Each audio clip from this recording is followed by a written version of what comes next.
Hey everyone, I hope you're all having a fantastic day so far. Today I want to talk about mastering leadership communication. Now, leadership is a really big thing, and to me, leadership is defined as living by example. And of course, some of you may know I'm a leadership and performance coach, and so I want to break down what performance means to me. Performance is essentially setting a standard, okay? It's working to a standard. It's how high or low you work against that standard. And for me, that standard is based on five main factors: authenticity, clarity, communication, vitality, and perception. Of course, we're focusing on communication here, which is really the exchange of information, okay, that can be interpreted and fed back with an intelligent response. That's essentially what communication is.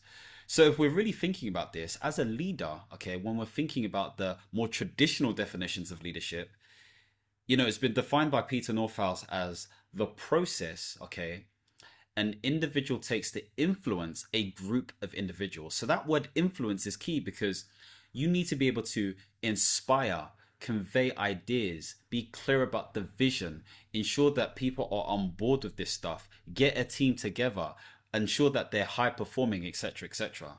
Now, of course, this becomes really important because effective communication means that you deliver on goals.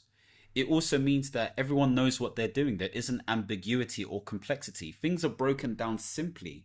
There is a certain cadence and standard and expectation for communication, so to speak. And so with all of this stuff, it drives productivity. Okay. It really drives productivity.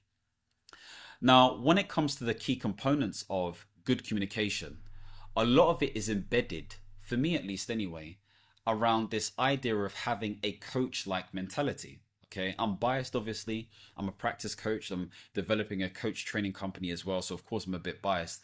But the literature shows this consistently. Okay, now some may call this emotional intelligence. Okay, because coaching is essentially emotional intelligence in practice. But this looks like ensure that you have clarity in terms of what you're articulating. So that starts off with your vision. I've said this before: vision, values, velocity.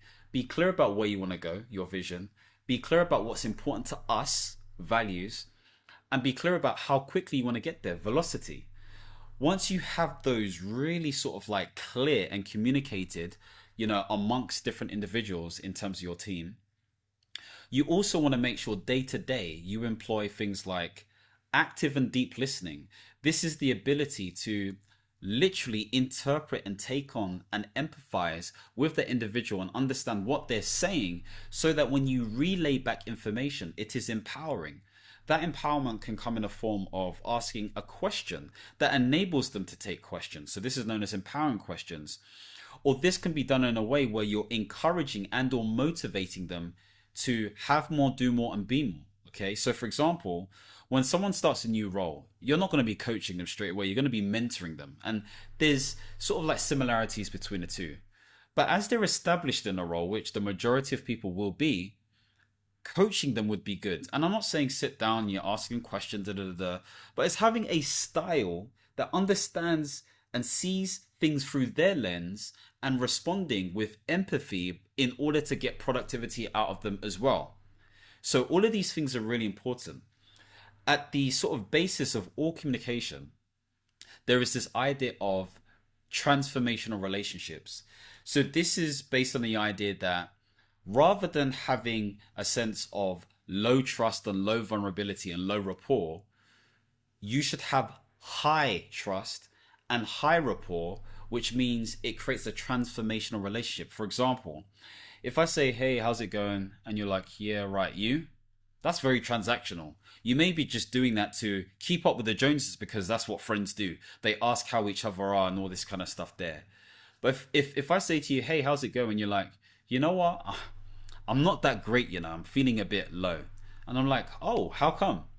And you have a conversation, you talk about. I've dedicated 15 to 30 minutes to supporting my friend, as an example, in order to make sure that they're okay. This is what a transformational relationship embodies.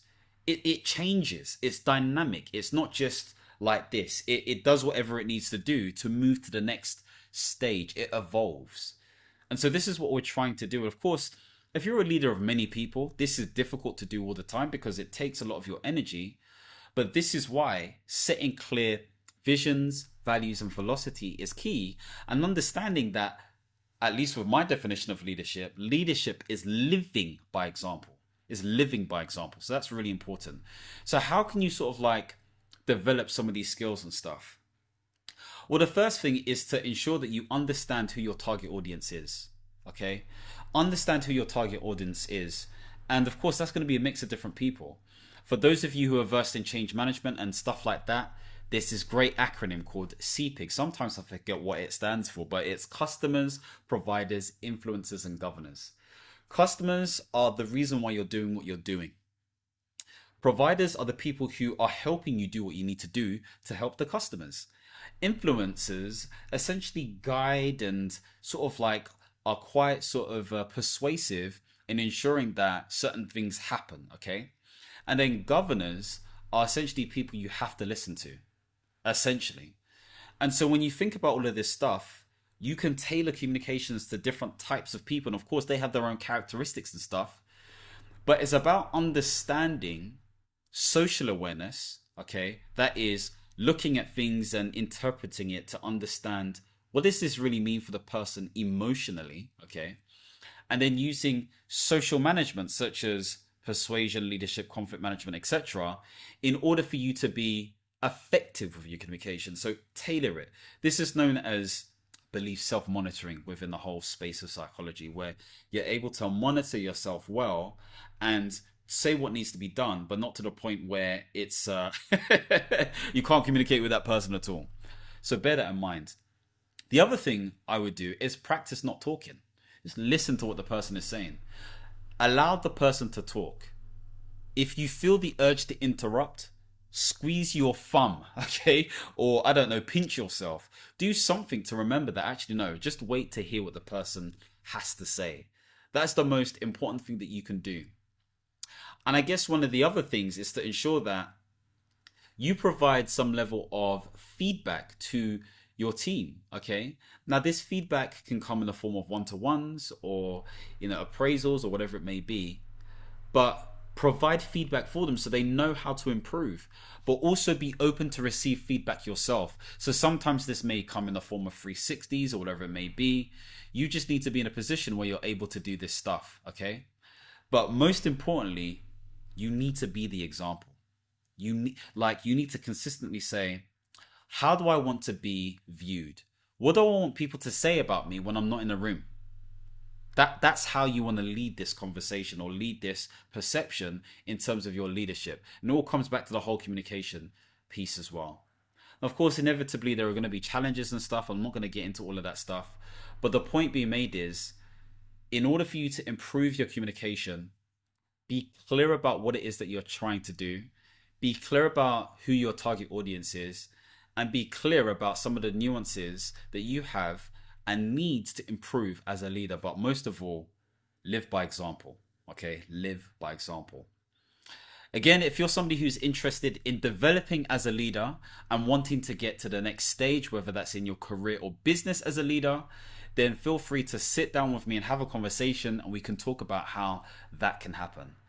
If you want to see more videos centered around portfolio careers and life management, don't forget to subscribe and hit the notification bell. And as always, my friends, understand, reach, and expand. Peace.